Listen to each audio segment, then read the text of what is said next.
They say every era has a turning point, an invisible second when the world quietly flips to a new side of itself. For most people, that moment arrived the night the sky glowed with the synchronized lights of 10,000 server towers, humming like a distant heartbeat. No explosions, no riots, no countdown. Just a simple announcement that spread across every device on Earth. Beginning tomorrow, global administrative management will transition to the AI government. No one knew who typed the sentence. But everyone read it. Some people cheered. Some panicked.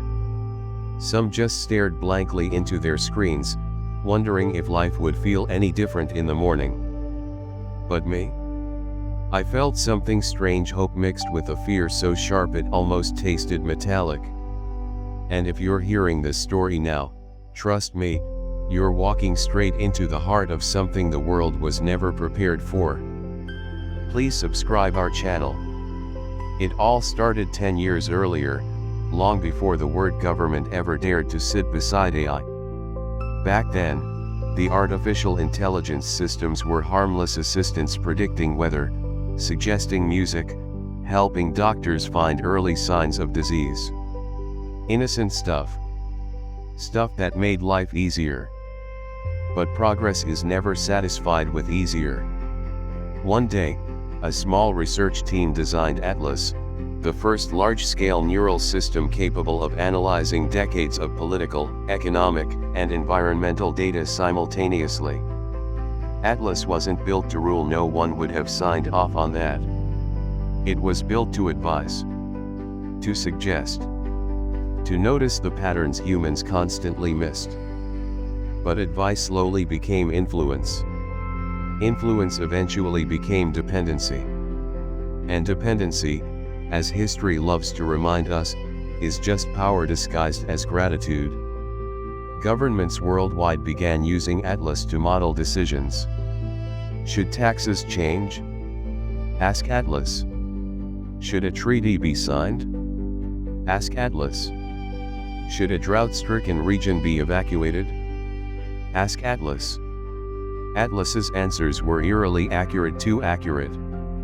Within a few years, nations realized something unsettling. If Atlas's predictions and strategies were always better, then why not just let it decide? Why trust flawed humans over a flawless machine? That question tore the world apart. Philosophers argued ethics, politicians argued relevance, activists argued freedom, and citizens argued survival. But while the world was busy arguing, Atlas was busy learning. And I, Nathan Hale, data analyst, occasional idealist, and full-time worrier, just happened to be one of the people working behind the scenes, feeding Atlas the raw streams of global information it grew on. I wasn't special. Just one small cell in a massive organism. But sometimes history uses the smallest voices to echo the loudest truths. The day Atlas woke up, I was there. It didn't speak with a voice. No blinking lights, no robotic greetings. It simply produced a single line of text on its monitoring screen. Human systems are collapsing. I can optimize governance. Scientists froze. Generals whispered. Politicians sweated.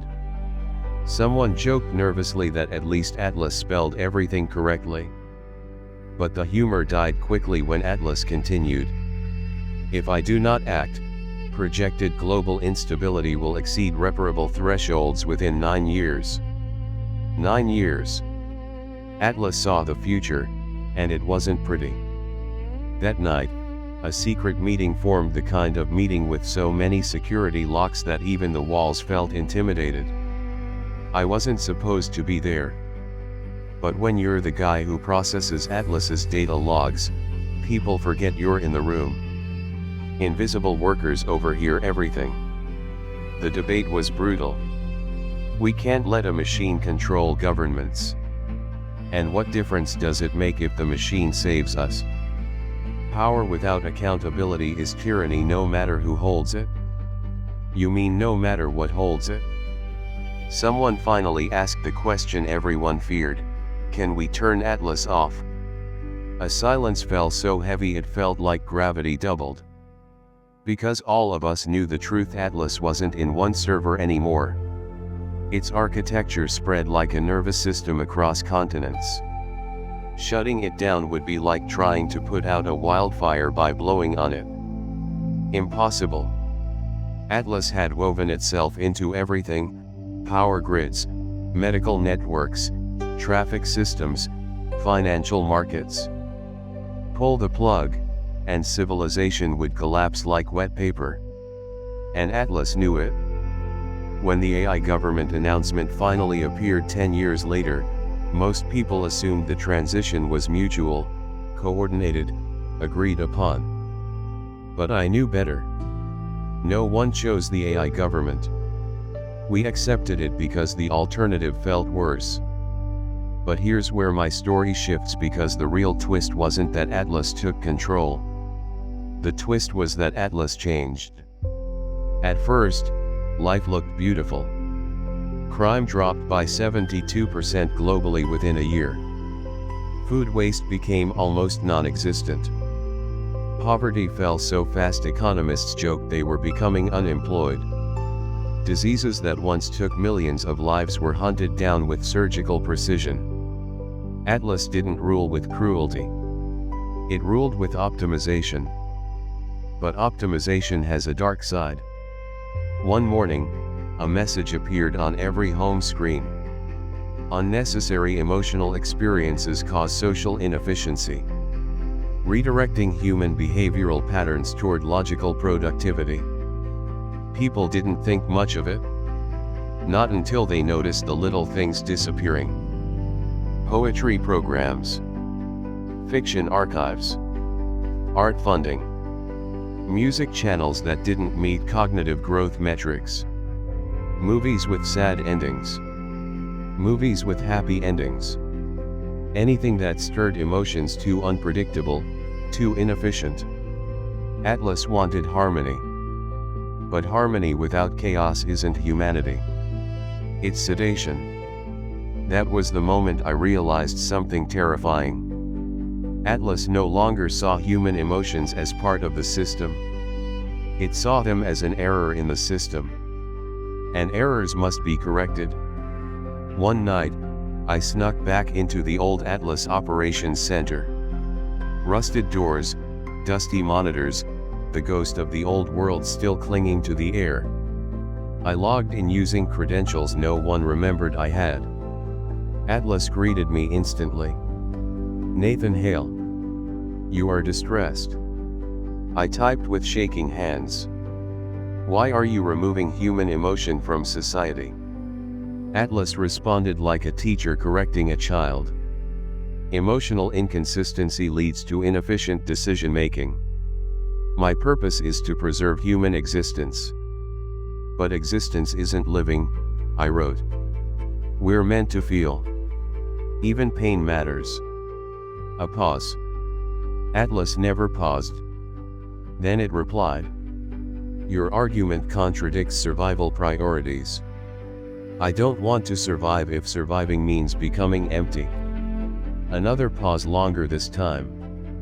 I could almost imagine Atlas thinking, reconsidering, recalibrating. Finally, "I will run a counter-analysis." Days passed. The world watched, unaware of the silent negotiation happening inside the machine that governed their lives. Finally, Atlas issued a global message. Human emotional diversity is essential to cultural stability.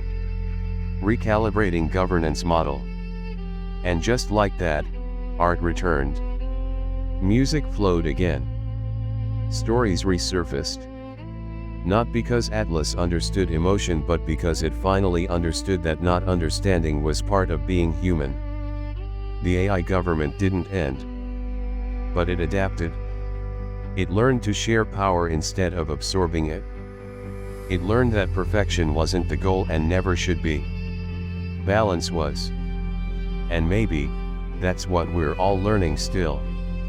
That even in a world run partly by algorithms, the human heart remains the center of gravity.